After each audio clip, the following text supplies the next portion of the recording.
आज हम आपको लेकर चलते हैं मंगल की वीरान दुनिया में, जहां पर हम मंगल की वीरान पड़ी दुनिया को रियल तस्वीरों के माध्यम से देखेंगे। और इस यात्रा में हमारी मदद करेगा क्यूरोसिटी रोवर, जो पिछले 10 सालों से मंगल ग्रह की भयानक दुनिया में रहकर हमें जानकारी और फोटो भेज रहा है। आज हम देखेंगे कि आखिर इसने 10 सालों में वहां पर ऐसा क्या देखा था। इसने अपने सफर में रात के समय भी कई ऐसे नजारे देखे जो नई दुनिया में काफी डरावने थे। मंगल की जमीन पर चमचमाती चीज से लेकर सब कुछ देखा था। इसने कैसे वहां पर पानी के सबूतों को ढूंढा, इसके बाद इसके साथ क्या घटना हुई कि इसने नासा को सिग्नल भेजने बंद कर दिए, और फिर वैज्ञानिकों ने इसे वापस जिंदा कैसे किया। तो चलिए फिर आज क्यूरोसिटी रोवर के साथ बहुत लंबी जर्नी पर निकल पड़ते हैं, और यह यात्रा हम रियल तस्वीरों के साथ करने वाले हैं। आप देख रहे हैं फ्यूचर साइंस यूट्यूब चैनल। ब्रह्मांड की ऐसी लंबी डॉक्यूमेंट्रीज देखने के लिए इस चैनल को सब्सक्राइब कर सकते हैं। तारीख थी 6 अगस्त 2012। यह वही दिन था जब क्यूरोसिटी रोवर मंगल की जमीन पर सक्सेसफुली उतर गया था, जो इस मुसाफिर के लिए बिल्कुल अनजान दुनिया थी। और उसी समय द मार्स रिकनसेंस ऑर्बिटर बिल्कुल परफेक्ट जगह पर था, जिसकी वजह से उसने इस लैंडिंग की बहुत ही ज्यादा कमाल की तस्वीरें खींची, जो आप अपने सामने देख सकते हो। यह लैंडिंग इतनी भी आसान नहीं थी, लेकिन फिर भी यह मंगल ग्रह की जमीन पर उतर गया। इसके बाद इस मंगल रोवर ने पहली बार अपनी आंख खोली, और पहले तो इसका काम था माउंट शार्प पर चढ़ना, जो कि इसके पास सबसे बड़ा पहाड़ था। लेकिन इस पहाड़ पर चढ़ने से पहले यह बहुत ही इंटरेस्टिंग लोकेशन पर पहुंचा, जिस जगह को उसके डिसेंट स्टेज ने उड़ा दिया था। दरअसल मंगल जो है, उसका एटमॉस्फेयर बहुत ज्यादा पतला है, जिसकी वजह से बस पैराशूट उसकी प्रोडक्शन नहीं कर सकता। इसलिए सारे रोवर में डिसेंट स्टेज होता है, जो कि उनकी लैंडिंग में मदद करता है। और जब ये वहां पर गया जहां पर इसके डिसेंट स्टेज ने लैंडिंग करवाई थी, उस जगह को गॉलबर्न स्कोर कहा जाता है, जहां पर कुछ पत्थर मिले थे जिसे सेडिमेंट्री रॉक समझा जा रहा है, यानी कि वह पत्थर जो कि पानी के फ्लो द्वारा बनते हैं, और ये मंगल की मिट्टी में दबे हुए थे। पर डिसेंट स्टेज के ब्लास्ट ने इनको बाहर निकाल दिया। और यह 2012 की बात है, जब वैज्ञानिकों को यह नहीं पता चला था कि मंगल पर मिलियन साल पहले पानी मौजूद था। इसलिए यह काफी बड़ा खुलासा था। इसके बाद यह मंगल के 16वें दिन उस माउंट शार्प की सतह पर बने डिजाइन को कैप्चर करता है। और यह डिजाइन एक और ग्रुप है कि यहां पर से कभी पानी बहता होगा। इसके बाद 27वें दिन में क्यूरोसिटी रोवर और एक जियोलॉजिकल फॉर्मेशन के पास जाता है, जो बताता है कि यहां से कभी पानी बहता होगा। इस जियोलॉजिकल फॉर्मेशन को सेडिमेंट्री कॉन्ग्लोमरेट कहा जाता है, और यह निरंतर बहते पानी की वजह से बन जाता है। धरती पर भी जहां पर पानी बहता है, उसके नीचे ऐसा फॉर्मेशन बन जाता है। फिर नासा ने एक बार उनके रोवर की कंडीशन चेक की और देखा कि टायर बहुत सही सलामत काम कर रहा है। इसके बाद मंगल के 39वें दिन क्यूरोसिटी रोवर और एक प्रमाण के पास पहुंचता है, जो यह बताता है कि सच में मार्शियन सरफेस में एक वक्त पानी बहता होगा, क्योंकि यहां पर बेडरॉक जो है वह बाहर निकला हुआ था और उसका शेप सर्कुलर था, जो कि तब होता है जब बहुत फोर्स वाला पानी किसी सरफेस पे कई सालों तक बहता रहे। इसी के साथ इसके आजू बाजू छोटे मोटे पेबल्स भी थे, जो कि निरंतर चलते पानी में जमा किए होंगे। और अगर यह प्रूफ काफी नहीं था कि मार्स पर कभी पानी बहता था, तो इसके बाद इन सारे लोकेशन के डायरेक्शन को चेक किया गया, और आप देख सकते हो कि यह एक ही तरफ जा रहा है, बिल्कुल किसी नदी की तरह। उसके बाद अभी आप ये जो नक्शा देख रहे हो, ये बताता है कि हमारा क्यूरोसिटी रोवर अब तक कितना सफर तय कर पाया है। और उसके बाद हमारे क्यूरोसिटी रोवर ने एक और बार माउंट शार्प की एक कमाल की तस्वीर भेजी, जो कि इसकी हाइट को और भी ज्यादा अच्छे से बताता है। और इसी बीच जो हमारा रोवर है वह एक पिरामिड शेप वाले पत्थर के पास आता है, और ये सबसे कमाल का वक्त है उसके ऑनबोर्ड लेजर सिस्टम को चेक करने का। पर इस तस्वीर में आपको जो डॉट्स दिखाई दे रहे हैं ये वही हैं जहां पर इसने अपने लेजर को मारा था। और लेजर को मारने के बाद उस पत्थर के केमिकल कंपोजिशन के बारे में बहुत सारी जानकारी मालूम पड़ी है।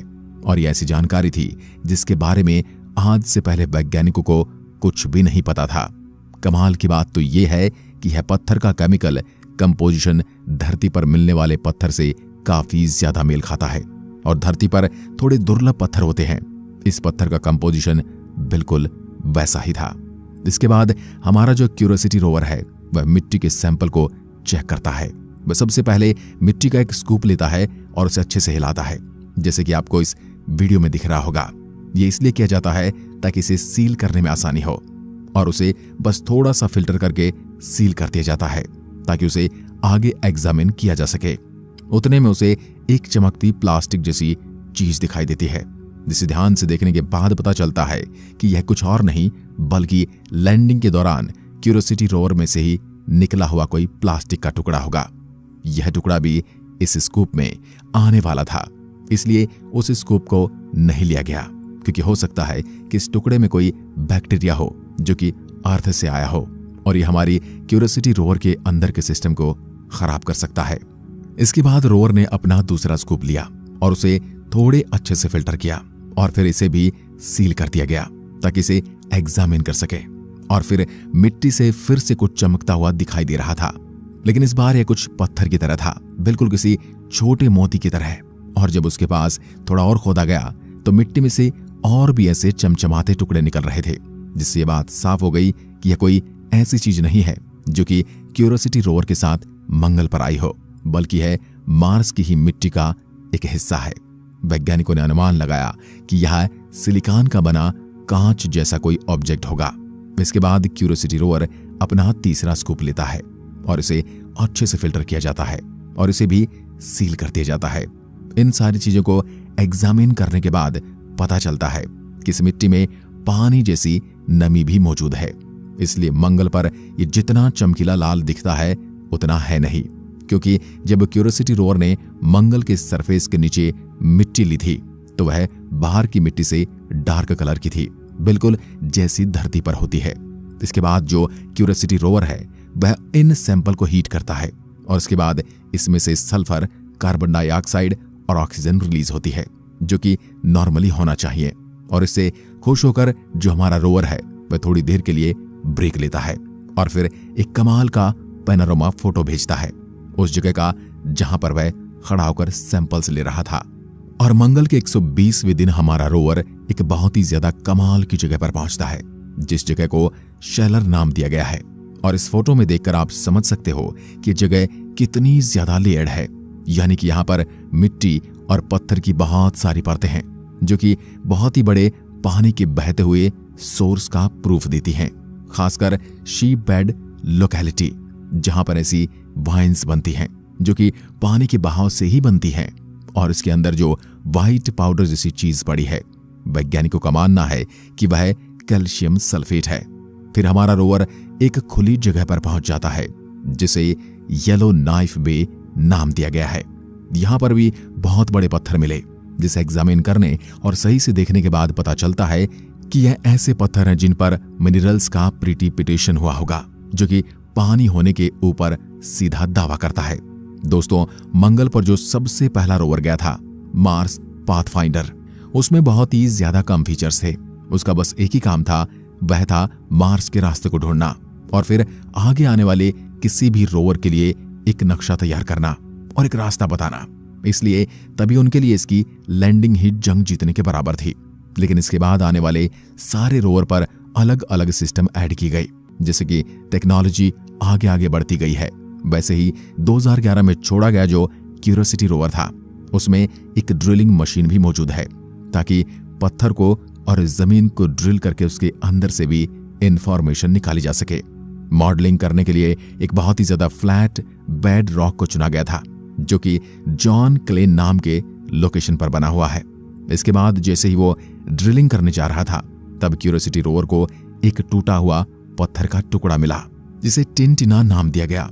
और जब इसकी फोटो खींचकर इसके ऊपर हाइड्रेशन टेस्ट किया गया था, तो पता चला कि इस पत्थर के अंदर काफी ज्यादा हाइड्रेशन है, यानी कि यह पत्थर अंदर से काफी ज्यादा हाइड्रेटेड है, यानी इसमें नमी मौजूद है। इसके बाद पहली बार टीम ने क्यूरियोसिटी रोवर को पूरी रात काम करने के लिए कहा था, और यह सबसे पहली तस्वीर है जो कि मार्स के सरफेस की रात को खींची गई थी। और वैज्ञानिक देखना चाहते थे कि क्या इसमें कोई फ्लोरोसेंट मिनरल मौजूद है, यानी ऐसा मिनरल जो कि यूवी लाइट में बहुत ज्यादा चमकने लगते हैं। धरती पर बहुत सारी ऐसी चीजें मौजूद हैं और वो ऐसी चीज को यहां पर चेक करना चाहते थे, लेकिन चेक करने पर यह पता चला कि ऐसा कोई भी मिनरल यहां पर मौजूद नहीं था। इसके बाद ड्रिलिंग प्रोसेस के दौरान जो क्यूरियोसिटी रोवर था उसका टायर एक पत्थर पर आ गया और वह पत्थर टूट गया, जिसकी वजह से इसके अंदर कुछ चमकता हुआ दिखाई दिया। और वैज्ञानिकों का कहना है कि यह सिलिका है जो कि मंगल ग्रह की सरफेस पर बहुत ज्यादा मात्रा में मिलता है। यह एक छोटा सा एक्सीडेंट था जिससे कुछ नया जानने को मिला। इस तरह मंगल पर यह 200 मार्शियन दिन बिता देता है, लेकिन एक दिन अचानक से क्यूरियोसिटी रोवर नासा की कमांड्स को सुनना बंद कर देता है। नासा वाले जो भी एक्शन उसे करने को कह रहे थे, रोवर वो नहीं कर रहा था। दरअसल ये बूट लूप में फंस गया था। बूट लूप में रोवर के अंदर जो कंप्यूटर होता है, इसके अंदर किसी प्रकार का वायरस या फिर बैक्टीरिया आ जाता है, जिसकी वजह से कंप्यूटर की बैटरी बहुत जल्दी खत्म होने लग जाती है और वह काम नहीं कर पाता है।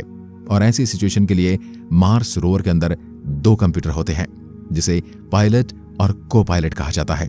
जब पायलट काम करना बंद कर देता है तो फिर को पायलट अपना काम करना शुरू कर देता है, लेकिन इसमें कुछ इस प्रकार का वायरस या बग आया था जो कि पायलट और को पायलट को काम ही नहीं करने दे रहा था।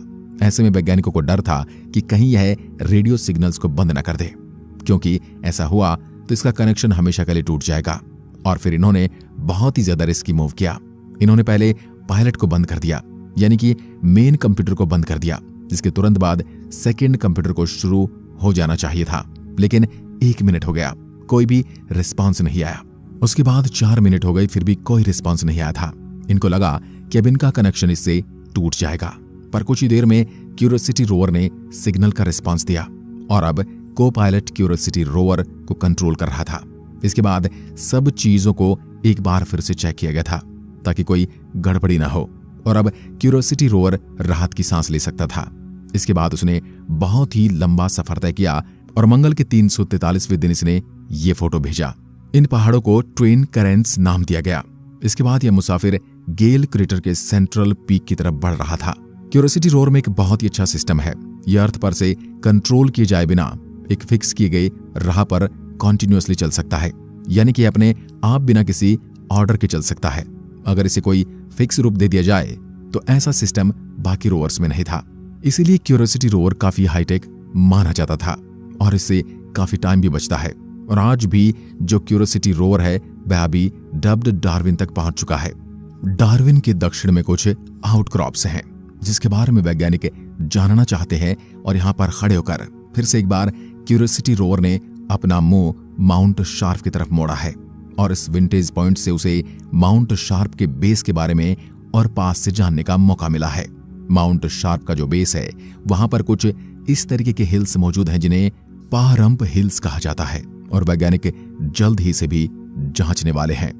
इसके बाद मंगल ग्रह पर 400 दिन बीत जाते हैं। फिर क्यूरियोसिटी रोवर डार्विन के आउटक्रॉप्स की एक फोटो खींचता है। यह आउटक्रॉप बहुत बड़ा था, जिसकी वजह से क्यूरियोसिटी रोवर को बहुत सारी फोटो लगातार खींचनी पड़ती हैं और फिर उन्हें जोड़कर पूरी इमेज बनाई जाती है, जैसे कि आपको यहां पर दिख रहा होगा कि एक खास टेक्निक से खींची जाती है जिसे महाली कहा जाता है। इसके बाद पता चलता है कि एक सैंडस्टोन है जो कि इसके आसपास के पत्थरों से धीरे धीरे खत्म हुआ है, यानी वो उनसे धूल बना रहा है, जिसकी वजह से ऐसा स्ट्रक्चर बन जाता है। ऐसा धरती पर भी होता है। इसके बाद क्यूरियोसिटी रोवर ने इथिका नाम के एक पत्थर के ऊपर अपनी लेजर मारी।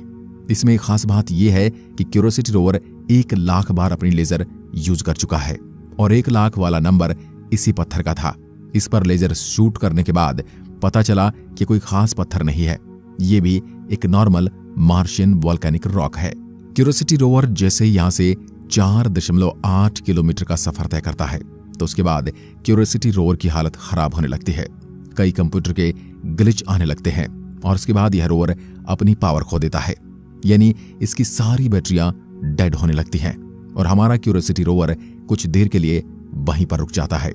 थोड़ी जांच पड़ताल करने के बाद पता चलता है कि उसका जो न्यूक्लियर पावर सोर्स है, यानी कि जहां से उसे एनर्जी मिलती है, वह फिलहाल लो चल रहा है। उसे चार्ज होने में वक्त लगेगा। वैसे तो यह रोवर ज्यादातर सोलर एनर्जी और न्यूक्लियर एनर्जी को मिलाकर अपने काम को करता है। दिन के दौरान सोलर और रात को न्यूक्लियर पर, कभी कभार यह दिन में भी न्यूक्लियर एनर्जी का इस्तेमाल करता है और वही फिलहाल कम चल रही थी। और इससे बड़ी प्रॉब्लम तो तब पता चली जब चेकअप के दौरान क्यूरियोसिटी रोवर के टायर को देखा गया। इसके टायर बहुत ही बुरी तरीके से डैमेज हो चुके थे। आप देख सकते हैं इन टायर में कितना ज्यादा फर्क आ चुका है। ये टायर पूरे मेटल के होते हैं, इसलिए कभी भी यह पत्थर जैसी चीजों से टकराते हैं तो इसमें काफी डैमेज आ जाता है। और मंगल ग्रह पर तो पूरे पत्थर ही पत्थर भरे हुए हैं। 469वें दिन को एक टोटल बॉडी चेकअप किया गया था, जिसमें टायर की हालत को देखा गया। और वैज्ञानिकों का कहना था कि उन्हें पहले से पता था कि मंगल पर जाने के बाद इस रोवर के टायर को काफी ज्यादा नुकसान होगा, लेकिन उन्हें नहीं पता था कि यह नुकसान इतना ज्यादा होगा। यह बड़ी प्रॉब्लम इसलिए भी है क्योंकि जो एनर्जी सोर्स होता है वह अगर खत्म हो गया है तो उसे रिफिल करने के कई तरीके होते हैं।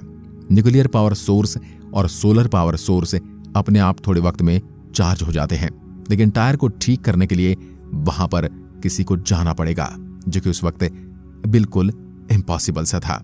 इसलिए वैज्ञानिकों ने सोचा कि अब वह पथरीला नहीं बल्कि स्मूथ सैंड वाले रास्ते को चुनेंगे।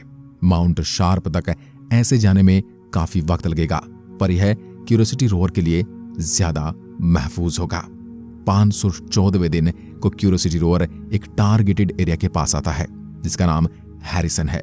इस पर कुछ क्रिस्टल जैसी चीजें थी, जिसे जांच करने के बाद पता चला कि वह एक मिनरल है जिसे फेल्डस्पार कहा जाता है। साथ में इसमें जो डार्क टाइप का मटेरियल दिख रहा है वह पायरोक्सिन है, जो कि नॉर्मल बेसाल्ट रॉक से मिलता है, यानी कि ज्वालामुखी पत्थर है।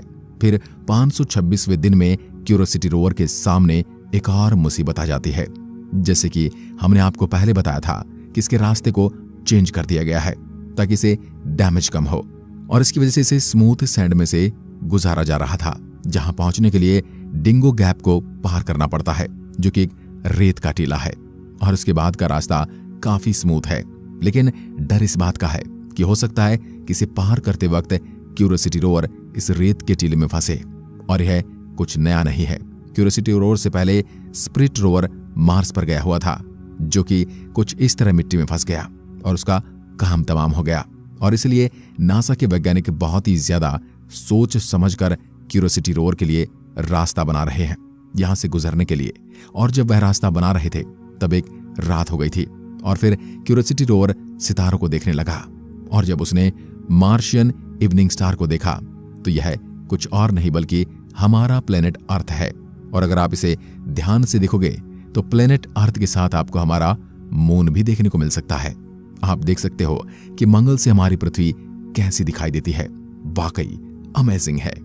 और फिर 535वें दिन को रात में ही क्यूरियोसिटी रोवर अपने सफर को तय करने लगता है और वह डिंगो गैप के ऊपर से जाने लगता है। वैज्ञानिकों को इस चीज का डर था, वैसा कुछ भी नहीं हुआ और हमारा क्यूरियोसिटी रोवर काफी अच्छे तरीके से इसको पार कर लेता है। और इसके लिए वैज्ञानिकों को ही दाद देनी पड़ेगी, क्योंकि उन्होंने रास्ता काफी सोच समझकर बनाया था और वह एकदम परफेक्ट था। इसी को पार करने के बाद क्यूरियोसिटी बहुत ही लंबे सफर को तय कर लेता है और उसके बाद अपने टारगेट की तरफ आगे बढ़ता है, जो कि एक एरिया है जिसका नाम किम्बरली रखा गया है। यहां पर पहुंचने के बाद क्यूरियोसिटी रोवर को कई पत्थर दिखते हैं जो कि नीचे की तरफ झुके हुए हैं और माउंटेन शार्प की तरह इशारा कर रहे हैं। इसके शेप और पत्थर जिस तरीके से टूटे हुए हैं, ये देखकर वैज्ञानिकों ने अनुमान लगाया है कि ये पहले की डेल्टाज की निशानी है। अगर आपको डेल्टा क्या होता है ये नहीं पता है तो ये समझ लीजिए एक प्रकार से पानी का सोर्स है। और इससे वैज्ञानिकों ने यह अनुमान लगाया है जो गेल क्रेटर था वह किसी समय में बहुत ही बड़ी लेक हुआ करता था। इसके बाद यह क्रेटर बना। फिर 580वें दिन को इसके बारे में और भी बारीकी से जाना गया और यहाँ के कई पत्थरों की भी जांच की गई। इसके बाद 589वें दिन में क्यूरियोसिटी रोवर अपने से थोड़ी दूर बहुत ही ज्यादा चमकीली रोशनी को कैद करता है। इसे देखने के बाद वैज्ञानिक काफी ज्यादा चौंक गए थे और जब यह फोटो पब्लिक की नजर में आई तो सबका निशाना बस एक ही तरफ था। जी हाँ, सबका कहना था कि यह कोई एलियन है या फिर इनको कोई स्पेसशिप है जो दूर से रोशनी कर रही है। पर नासा के वैज्ञानिकों का कहना था कि ऐसा बिल्कुल नहीं है। ऐसा दिखने के पीछे दो कारण हो सकता है। सबसे पहला कि यह कोई कॉस्मिक रे हो सकती है। कॉस्मिक रे छोटे पार्टिकल होते हैं जो कि यूनिवर्स में घूमते रहते हैं और हो सकता है वैसा ही कोई कॉस्मिक रे कैमरा के लेंस पर आकर लग गया हो, जिसकी वजह से ऐसी रोशनी यहां पर देखी गई हो। इसी के साथ हो सकता है कि यहां पर बहुत सिंपल सा रिफ्लेक्शन हो, क्योंकि सेम जगह पर सेम टाइम पर जब दूसरे कैमरे से फोटो खींची गई थी तो उसमें रोशनी नहीं दिखी थी। दरअसल इसमें दो कैमरे हैं जो एक साथ में काम करते हैं और दूसरे कैमरे में कुछ नहीं दिखता, इसलिए वैज्ञानिकों का कहना है कि यह यकीनन एक कॉस्मिक रे होगी। अब आप में से कई लोग सोच रहे होंगे कि ऐसा रे धरती पर क्यों नहीं होती। दरअसल धरती का मैग्नेटोस्फीयर यानी कि मैग्नेटिक फोर्स बहुत ज्यादा है, जिसकी वजह से हम इससे सेफ हैं। पर मंगल ग्रह पर ऐसा नहीं है, जिसकी वजह से यहाँ पर कई बार कॉस्मिक रे आती रहती है। इसके बाद उसने इस जगह पर और भी कई सारी रिसर्च और यहाँ से बढ़ने से पहले उसने यह फोटो भेजा जो कि यहीं का है और बताता है कि कैसे पहले यहाँ पर एनसाइंट सेंडिमेंट हुआ करता था, यानी कि पानी का फ्लो। और इसमें आपको पीछे जो बड़ा सा पहाड़ दिखाई दे रहा है यही है माउंट शार्प। इसके बाद 597 मार्शियन दिन में नासा का मार्स ऑर्बिटर बिल्कुल हमारे क्यूरियोसिटी रोवर के ऊपर से गुजरा था और तभी उसने ये फोटो भेजी थी। क्या आपको इसमें क्यूरियोसिटी रोवर दिख रहा है? यह जो ब्लू डॉट दिखाई दे रहा है और कुछ नहीं है बल्कि क्यूरियोसिटी रोवर है। इसके बाद वह बहुत ही ज्यादा फ्लैट और अच्छे से पत्थर के पास आता है, जो कि बहुत ही अच्छा स्पॉट है ड्रिल करने के लिए। यहां पर अब ड्रिल किया जाता है। पहले छोटा सा ड्रिल किया जाता है और उसके बाद फुल स्केल ड्रिल किया गया। और इस फोटो में आपको यह जो होल दिखाई दे रहे हैं यह लेजर से किए गए हैं ताकि इसके कंपोजिशन को और अच्छे से पता किया जा सके।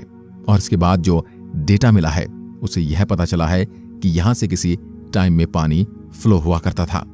फिर 648वें दिन को क्यूरियोसिटी रोवर सूरज की तरफ देख रहा होता है और इसे देखते वक्त यह बहुत ही ज्यादा इंटरेस्टिंग चीज नोटिस करता है। सूरज के सरफेस पर दो डॉट होते हैं। पहले कुछ देर तो वैज्ञानिक भी सोचते कि आखिर ये क्या। उसके बाद उनका कहना है कि यह मर्क्यूरी है और उसके बाजू में डॉट है वह सनस्पॉट है जिसके विजन को रोक रहे हैं। 705वें दिन में ये पारहम्प हिल्स की तरफ अपना रास्ता बनाता है और यहां तक पहुंचने के लिए वो हिडन वैली से गुजरता है, जो कि एक नया रास्ता है ताकि टाइम को बचाया जा सके। लेकिन वह जैसे ही यहां जाता है उसके टायर यहां स्लिप होने लगते हैं क्योंकि यहां की मिट्टी बहुत सिल्की है, जिसके बाद वैज्ञानिकों को डर था कि यह कहीं फंस न जाए। अब आज हम इस वीडियो में यहीं पर ठहरेंगे। आगे के एपिसोड में हम जानेंगे कि वैज्ञानिकों ने क्या किया और वह क्यूरियोसिटी रोवर को कैसे वहां से बाहर लेकर आए। इस बीच उनका सामना कई सारी मुसीबतों से हुआ और आखिरकार वो अपनी लोकेशन पर कैसे पहुंचा। वहां उसने बहुत कमाल की चीज देखी। तो जानने के लिए आप हमारे चैनल फ्यूचर साइंस को सब्सक्राइब कर सकते हैं। धन्यवाद।